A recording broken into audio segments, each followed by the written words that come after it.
Oscar, how much was your first wholesale deal? $2,900. How much was your second one? $1,300. How much was your third one? $8,500. So that's total of over 12 G. Over 12,000, yes. And how long have you been doing this, bro? Over a year and 6 months. A year and 6 months. But yeah. How long? But how long did it took you to close those 3 deals? I closed them within 2 weeks. Boom! You guys, welcome to the Wholesale to Million family. I'm bringing you guys back with subscriber first wholesale deal interview. Today I have Oscar jump on. He's going to share with you guys tips, tricks, the secrets to how he got his first three wholesale deal done over 12K. All right. So for those of you who's new to the channel, welcome to the Wholesale to Million family. Be sure to boom, smash that subscribe button. And also too is make sure to turn on the bell notification.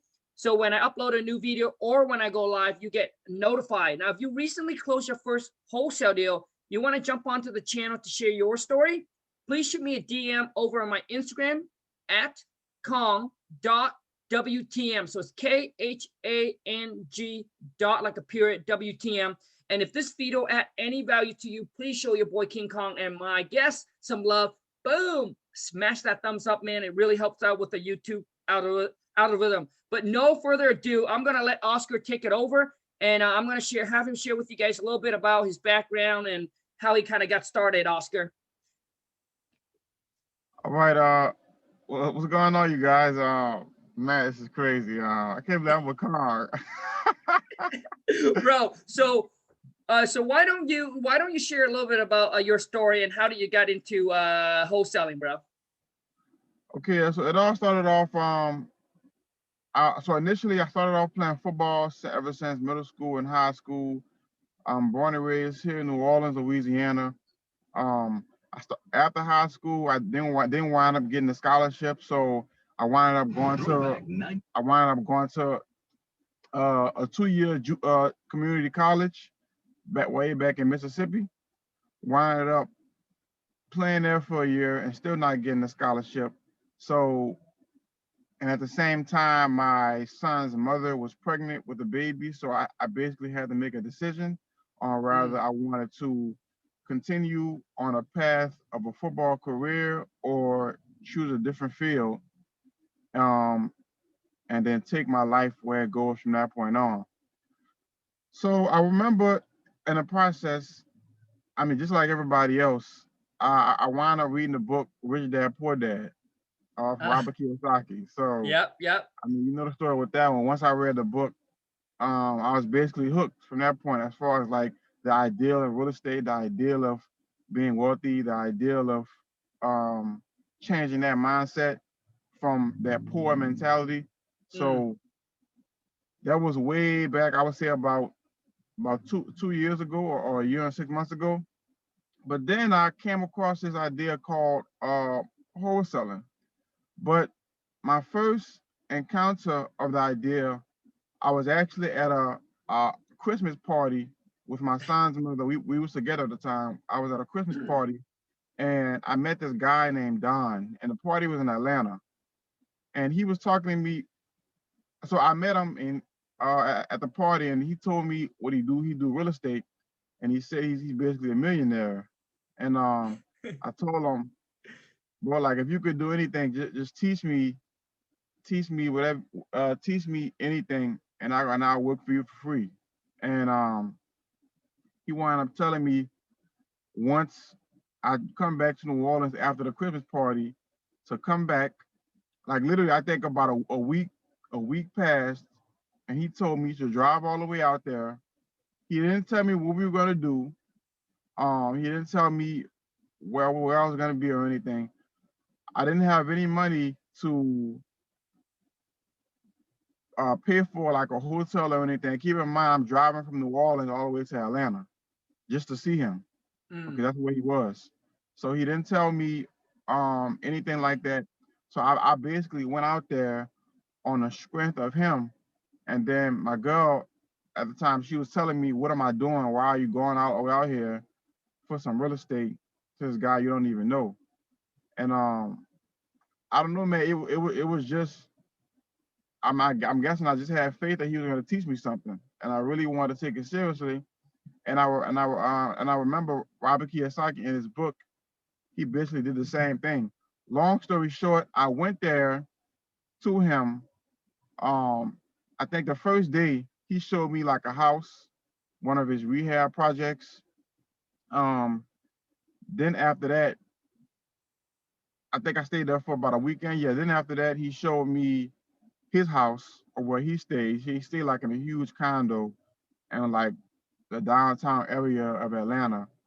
And then he took me in his office and he wound up telling me that, so this is how it's gonna happen. You're basically gonna make money uh, by wholesaling. And he was like, okay. I was like, what is that? And he was telling me that so you basically put signs out with your number on them, and you're gonna put them all over the city everywhere. And then once a person calls you, you hit me up, and then yeah, you let me know. So Oscar, so basically so he's telling you to put up bandit sign. Yeah. Gotcha. And then when the person calls, he doesn't want you to answer it. He just want you to send it to him. Yeah, he wanted me to send it to him. Okay. So I asked him, so how many bandit signs do I need to put out? And he said, I mean, as many as you can. I didn't have that much money, but I got the little money I did have and said, I have enough for about 250 signs. Is that enough? And he told me, yeah, just do that one. And so I put the signs out and I started doing research and everything like that. And this is why I came back to New Orleans. So I came back to New Orleans, I put the signs out, I started doing research and everything. And people started calling and I started hitting him up. But in the beginning, he was very communicative. And I mean, I still didn't have a lead yet from the bandit signs, but I still had questions on like what was going on. And so I started to notice over a week, 2 weeks time, he started to get basically non-contactable. He basically started to basically fade away to where he's not really communicating with me as often. And I'm getting kind of frustrated because I'm doing all of this and I mean, you said that you would help me out if I just did what you said. He winded up getting, I'm guessing, an assistant or one of his ladies that work for him to help me out. And long story short, she winded up not having time to help me either. So I think this is within like a 2-month time span from the time I left from out there seeing him to the time where I was basically left dry. Yeah, so from that point on, I couldn't get in contact with him no more. It's like I was calling him over and over again. Hey man, I got these signs. Hey man, I have a contract. What do I do with it? Hey man, how do I talk to the seller? Hey man, what type of properties are I'm looking for? Do I need an attorney for this, that, and a nine? And yeah, he basically left me dry, bro. So, and okay, so Oscar, let me ask you this, bro. First of all, you mentioned that you will go and work for him for free to basically learn the process and get the knowledge. How long do you work for him for? I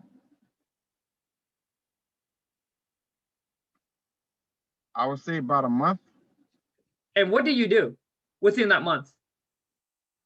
I did basically what he told me. I mean, technically, I really didn't work for him. Oh yeah, I did work for him. I put the signs out, but after I put the signs out, he basically didn't get in contact with me. Okay, no, Oscar. So when you put the sign out, you put your sign or you put his sign out? I put my signs out with my number on. So dude, so basically he's teaching you kind of the process for free, right? Yeah. Right. But then he got to the point where maybe he's consuming too much of his time and he's not seeing any money coming. Right. So now, Oscar, so you get 250 sign, man, and how much did that cost you? About $250. Yeah, I think. Okay. Oh, no, yeah, $250. Yeah. Wait, $250 for 250 to 300 signs. Yeah, to $300. Okay. Gotcha, man.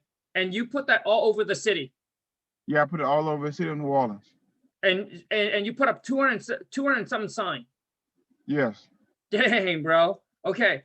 So now when the seller calls in from your bandit sign, so I guess my question now, Oscar, is where did the deal came from, man? The deal that I just closed. Yep. Man, this was way. Keep in mind, this was my interaction with him was over a year ago. Okay.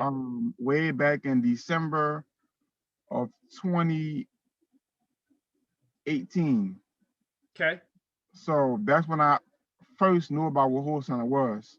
Okay. These deals that I just got now, all of them, I tell you no lie, 100% of them came from prop screen. Gotcha. Okay. Got it. Okay, hold on a second, bro. So because we basically got to slow this down for those that are new. Okay. So basically what Oscar did is he put up bandit sign around the city. Bandit signs, are pretty cheap. Okay. If you want to get some bandit sign, now Oscar, let me ask you instead. So where do you go get your bandit sign, bro? The guy Don, he connected me with a guy from Atlanta that he knows that sells signs, and he gave me his number. And I called him and I said, hey, Don gave me a number. He told me to order some signs from you. And then he told me how much that I want. I said, give me about $250. And then he sent me an invoice. And then I paid for it. And then I think he mailed the signs to my house about a week later. Okay. Or 2 weeks later. Okay, gotcha. So for those of you who wants to get bandit sign, just go to cheapsign.com. Go to cheapsign.com. Okay, it's actually pretty cheap, and you just want to put so Don, what was the message on the bandit sign? Oh, the message was we buy houses, and that's it. And then with your phone number. Yeah, my phone number. Yeah. Okay. So you guys, so don't make it complicated. We buy houses, pay cash. All right, very simple. We buy houses, pay cash, and then your phone number. Because you don't want too much writing on there, because you got to understand these are signs that probably sits up at a busy intersection, and when people make a stop at a stop sign or stoplights, right? They got a few seconds to take a look at your sign, so you want to make sure that it's big, it's clear. We buy houses with your phone number. I think is perfect. Okay, some people put we buy houses, pay all cash, and you're right, or pay cash and then your phone number. Okay, so the bandit sign didn't work. So what you did was you went on to prop streams. Now, for those of you who don't know prop streams, right? I've been using prop streams for many years. They have the most, I believe, the best data for you to pull and get motivated seller leads or distressed property. And I'll put my affiliate link with them right down below in the descriptions. You can go and check them out. You get a 7 days free trial. I mean, you got none to lose. You got 7 days free trial. If you don't like them, you can just disconnect and don't have to worry about it. But I'm going to have Don share with you what list that he pulls. All right. So Don, when you go to PropStream, what list do you pull? No, my name is Oscar Khan. Oh God, I'm sorry. Jesus, Oscar. Yeah. I'm sorry, bro. Okay, Oscar. Wait. So what did I call you, bro? Don. You called me the guy from Atlanta who I went to initially. I'm sorry. For those of you who's watching, I apologize. And Oscar, I'm sorry, man. Okay, dude. Now you go to PropStreams. What list do you pull, bro? I pulled the code lien list. So that's the list with all back taxes, code enforcement, okay, city violations, the whole nine. Tax lien and what else? That's it. Okay, so you just specifically targeting that one list. Yes. Okay, how many names did you got from it? So my first try, I pulled 250 names. Okay. Now, what did you do with that after you pulled the list, bro? I called them. So how? I called them off of software. All right, let me back up. All right, so there's a guy named Charlie Brown. He's from Minnesota. He's from Minnesota. If you're looking at this, Charlie, what's going on, man? I told you I shot you out. He actually referred this system to me. Yeah, he actually referred this system to me, and it's called IQ Dial. Okay. So as to this day, I still use IQ Dial, but for that list, I exported 250 leads and I imported into IQ Dial. Okay. So from that point on, I called. Okay. Yeah. So we got to slow down for the viewer. So when you take the 250 names, because there's no phone number, okay? So you take the two. Okay. So you take the 250 names, you upload it into IQ Dialer, right? Right. Is that where they also skip trace and find the phone number for you as well? No. Let me back up. You're. I'm sorry. So I took it from Prop Screen. Yep. I imported it into Skip Genie. I use Skip Genie for my skip tracing. Gotcha. Okay. So you use Skip Genie. Okay. So I'm going to give you guys some option here. So, so Oscar used Skip Genie. Okay. We use batchleads.io. All right. So it doesn't matter which one, but I just want to give you guys some options. With mine, you know, I'll attach the affiliate link right below, but you get 500 text message for $1. Okay. And they'll hook you up with some discount if you use my link. But that's batch leads and yours Skip Genie. Okay. So now you take that list, you upload it into Skip Genie, and then what's next? You got the phone number, and then you upload it into the IQ. Yes. Gotcha. And that is a dialer. That's a dialer. Okay. So once again, the dialer that Oscar used is IQ. Okay, we use we actually use Call Tools. That's who we use. Okay. So I heard Call Tools. So that's who we use. So what you do is you take that list, you upload into, and now how many line do they call? How many line do they call, bro? A single line dollar. One line. A single line. One line. Yes. Okay. Do they have like 3, 5, or 10 line? I mean, like multiple? No, not at the moment. I don't think so. I think they still have a single line dollar, but that's been working great for me. Okay, good, man. So I mean, if you ever want to check out Call Tools, or I think there's another company, I can't remember. Mojo Dollar.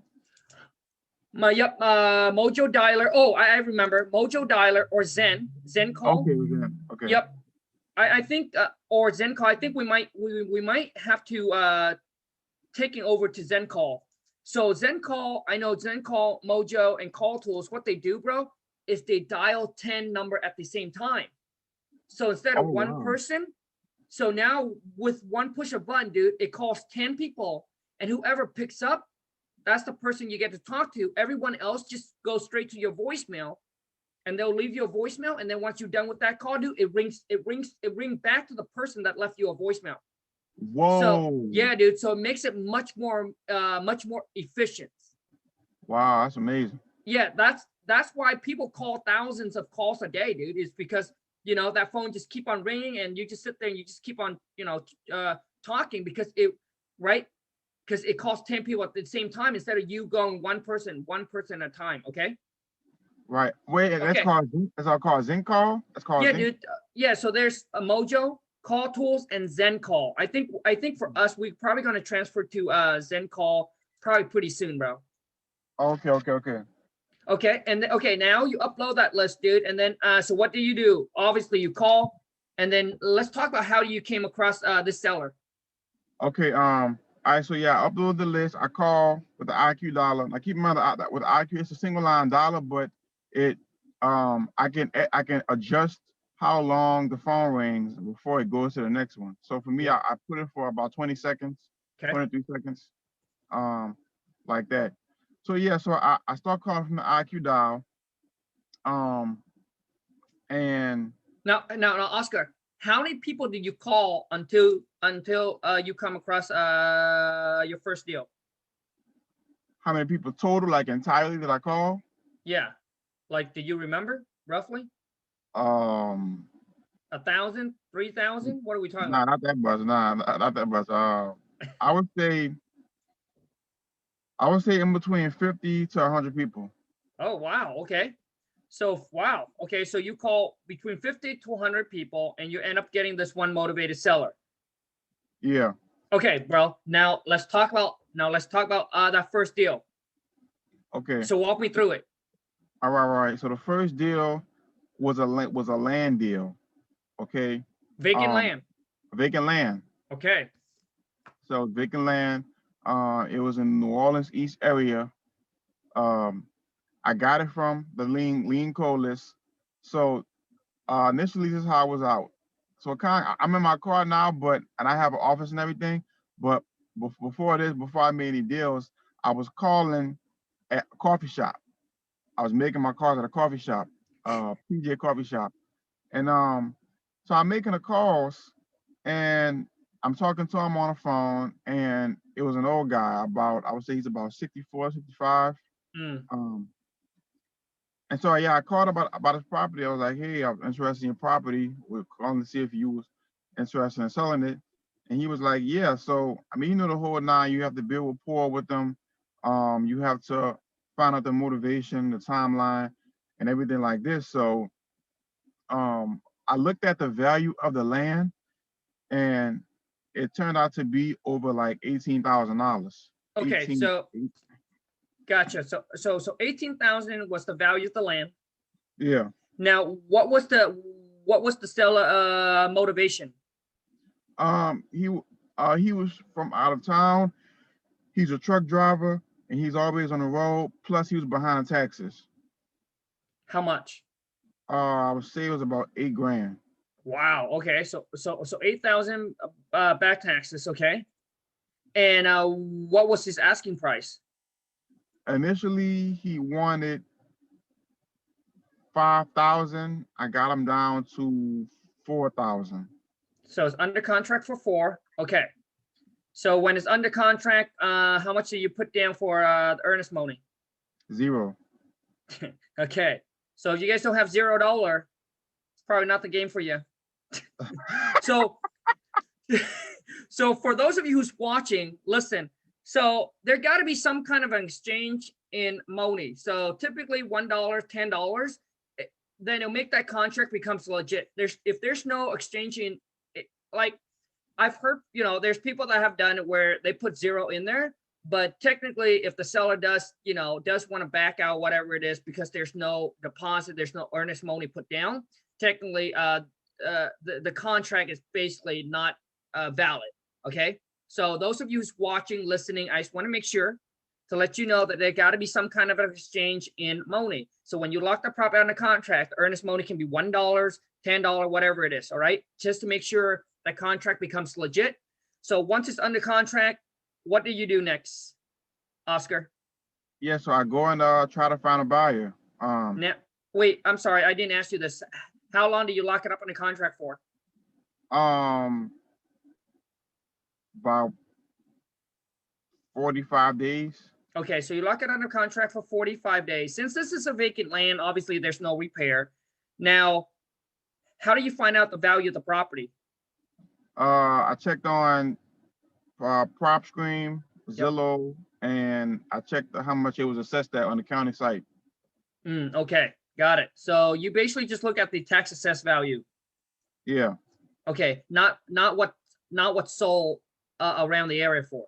No, I did. Yeah, that's why I said I looked at Zillow, was sort of around the area. PropScream tells me what it sold for, and yeah, and on top of that, I just looked at what it was assessed at to give me an idea. I'm sorry. Okay, got you, bro. Yeah. Got you. Okay. So what? Oh, sorry. So it's under contract for 45 days. After that? Yeah. So after that, I found my buyer. And it's not a good. I mean, Facebook Marketplace. That's how I found my buyer. Facebook Marketplace. Yeah. Okay. Yeah. So I got it from Facebook Marketplace. It was a guy named Glenn. He was my buyer. He contacted me, and he said, "Well, I see you have this lot here. How much do you want it for?" So I told him $13,000. but we agreed to 11.5. Oh, wow. Okay. So now okay, let's pull this up. Oscar, so how much, so when you put the deal out on Facebook Marketplace, you put it out for 13,000? No, I think I put it out for like 15. Okay, so you put out for 15,000, he calls you back and you guys basically go back and forth and negotiate and land it at what? 11,000? 11,500, yes. 11.5. Okay, so you land at 11.5. Okay, got it. Next.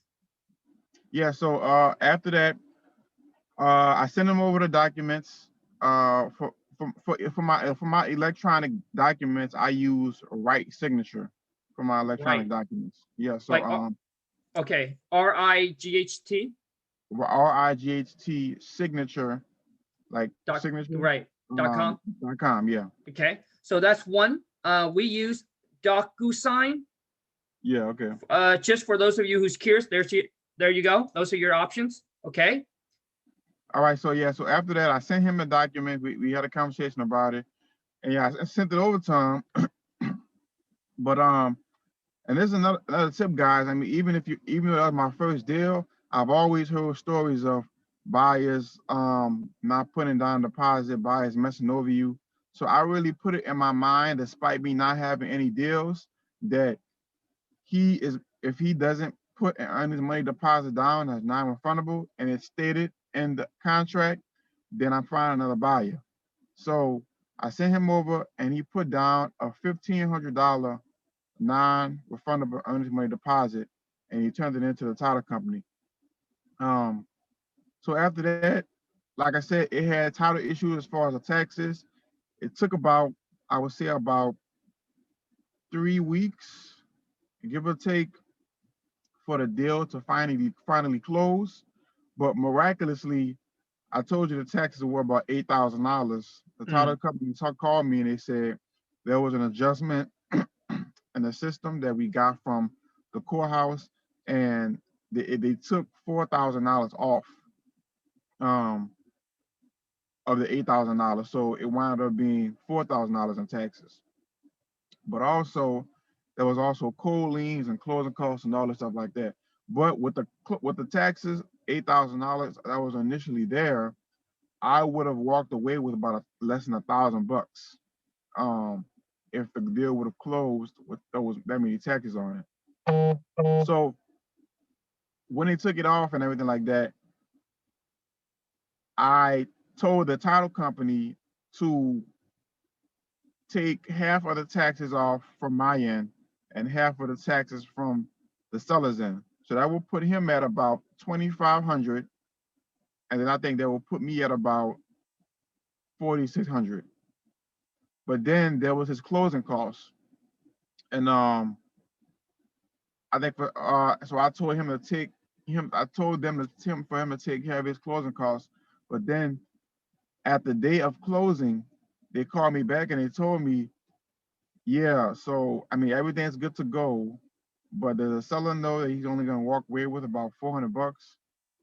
And I was like, oh shoot. So the seller wound up going there, and the deal was about to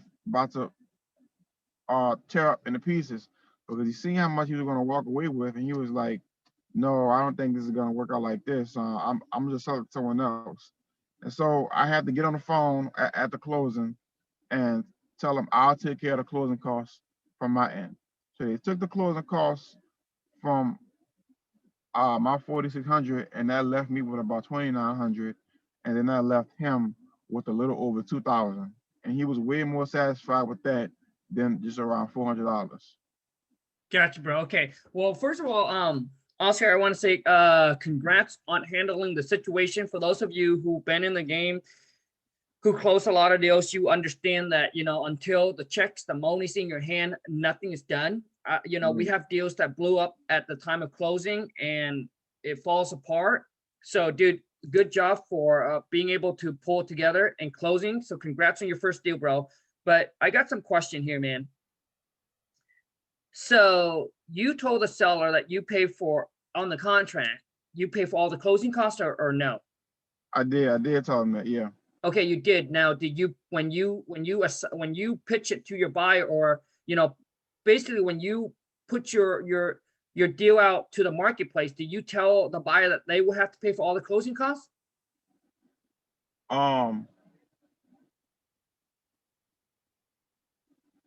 Yes, I told they had to pay for the their closing costs, not the sellers. Okay, bro. Okay. So now here's something that I don't know, because you do that, because if it's adding the closing cost, the buyer won't buy it. But typically when we send out our deal out to our buyer, dude, we tell our buyer that they would have to be responsible for all the seller closing costs too. Oh, okay. So basically we tell the buyer, hey, you are responsible for the seller closing costs as well, including the excise tax. But for us, the buyer has their own closing costs and the seller. Okay, I'm sorry, Oscar. Say that again, bro. So like, say if you first time store buyer, your buyer, and this is my market, your buyer has hit their own closing costs. Yep. And the seller has their own closing costs. So correct. There's 2 closing costs. Yes, correct. The buyers and the seller. So you saying Correct. that you tell your buyers that they're gonna pay for their own closing costs and my seller's closing costs. Correct, Okay. bro. So Okay. you guys, like, listen, anything in real estate is negotiable. Everything is negotiable. You can split the closing costs. You can put on the contract, say, hey, the seller's responsible for only $400 or $300, or the seller responsible for this, for that. Like, everything is negotiable. But to make things simple, we tell our buyers that they are responsible for all the seller closing costs, unless the price is really high, right? Because some of you are in the market where the purchase price could be 400,000. So a 3%, so typically the closing cost is around 3%. So 400,000, I'm going to do a quick count. 3% of that, that's $12,000 in closing cost fee. Okay, so maybe 12,000 is, the buyer will be like, whoa, no, that's a big chunk of closing costs that I have to pay. I'm not going to pay for the seller closing costs, right? So you can negotiate where they pay half of the seller closing costs, or maybe you have to pay for the seller closing costs, or maybe the seller would have to pay for their own closing costs. Right. So what I'm sharing with you guys here is that you must be able to adjust in your market and adjust because of the price. So when we pitch our deal out, right, we make sure that we include the closing costs into the buyer purchase price, but we also want to make sure that there's room for the buyers to make a profit. So I hope you guys understand what I'm saying. So for example, if we got the property under contract, let's just say for 400,000. Okay, we want to make sure that it falls into the formula. And let's just say that we send it out to our buyer for 450. Or I'm sorry, for let's just say 425. And if you add another, so 425, if you add another 12,000 closing costs on top of that, now the buyer's out of pocket 435. No, so 437. So a lot of time, maybe that's more than what they can afford to be out of pocket because of the closing cost amount is too big. So maybe you have to negotiate that, or maybe your assignment fee has to be a little bit lower, where the buyer would arrive at 430 or 425. For those of you who's new, maybe what I'm saying is kind of over your head, but what I'm telling you is you just got to make sure that you take the closing costs into consideration when you pitch your deal out to your buyer, because they would have to buy it, and then they would be responsible for all the closing costs. So now they'll be out of pocket plus an extra 12,000, right? Because 3% of whatever the purchase price is between you and the seller. Okay. So Oscar, like in the future, man, I pitched the deal out to my buyer, and I tell them that they're responsible for all the seller closing costs. Okay. So that way, you know exactly what you're walking away with, and the seller knows exactly what they're walking away with. So that way there's no surprises at the closing table. Right. All right, just an FYI, bro. Okay, so hey, one thing we didn't talk about is that when you found the buyer, I actually, you did mention, so it takes about 3 weeks for closing, you said? Yeah, it took about 2 to 3 weeks for closing, yes. Okay, got it, bro, got it. Okay, so, and then now people always ask me, so Consul, how do you get paid? How do I get paid? Yeah. Like do I work a job? Okay, no. So basically what it is so so the title company take care of paying the sellers, right? Yeah. So the seller gets their portion of the profit. The buyer gets obviously the clear title to the property, and you as a wholesaler in the middle, you get your cut of whatever your wholesale fee is. So the title company or the attorney will take care of your amount, and they will give you a cashier check, or they can wire you the funds. Right. Okay, so for those of you who's watching, because I know last time I did a video and they're like, hey Kong, you know what, there's a lot of some of us on here, we're very new, we don't understand the process. Well, Oscar and I just had Oscar break down the whole entire process to you already, exactly how we got the deal done. So hopefully that, you know, that this video adds some value and some knowledge to you, so you can take away and take action and execute and close your first deal. So anyway, Oscar, we're gonna wrap this up, man. So for those that are starting out, man, what are some tips, or you know, what are some things that you learn from the whole process that you can share with them, man? Okay. Everyone knows that there's a bunch of videos on YouTube. My advice is find someone that's in your market that's actually making things happen at least a little bit, and connect with them, stay close with them, and always keep those type of people in your circle, because it's only so much that you watching YouTube videos can do for you. And as far as getting things done when you got nothing done yet. Keep in mind, it took me 1 year and 6 months to get my first deal. Oof. But that 1 year and 6 months consisted of a bunch of inconsistency, a bunch of me doing bandit signs and cold calling and all this different stuff, and being inconsistent and not really in one direction. But once I got my system in place, got prop screen, got the dialer, got my skip trace and everything aligned, it took me about 2 to 3 months to get my first deal. And it was just so much pipeline leads in my database that I got 3 deals within not even 2 weeks of time. So so my advice is to keep working, stay close to someone that's actually doing the business in your market, so they can actually show you how things are going. And I mean, if you don't have any money to start off, I would suggest driving for dollars. Driving for dollars. If you have a little budget, I would suggest cold calling. Yeah, these things still work despite what everyone is saying. Even in this COVID-19 situation, these methods still work. Wholesaling still works, and it's not going anywhere. Done. Love it, man. Love it. So Oscar, how do people connect with you, man? Yeah, so I have an Instagram, BigownerBigBeast, like big BIG, owner OWNER, big beast, like Beast Boy. Yeah, so BigownerBigBeast, BEAST.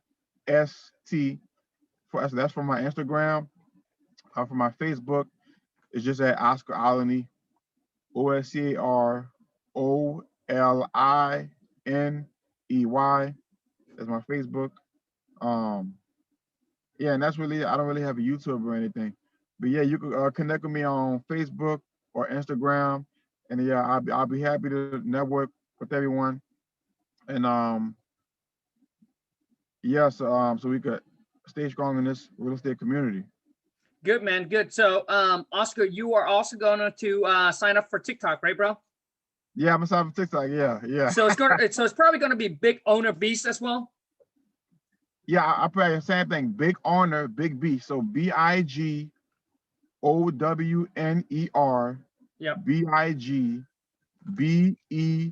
BIGBEAST. Wow, Big Owner, Big Beast. I got you. So Big Owner, Big Beast. Oscar, Right. Thank you so much, man, for your time. Thank you so much, man. I hope those of you who's watching, Hopefully this video add a lot of value to you in some way, even a tiny bit. If it does, please show me some love in my guest, Oscar. Smash that thumbs up for me. Thank you so much, Oscar. Until next time, you guys, take care. Ciao. All right, bro. Thanks, bro. No problem, man. You too.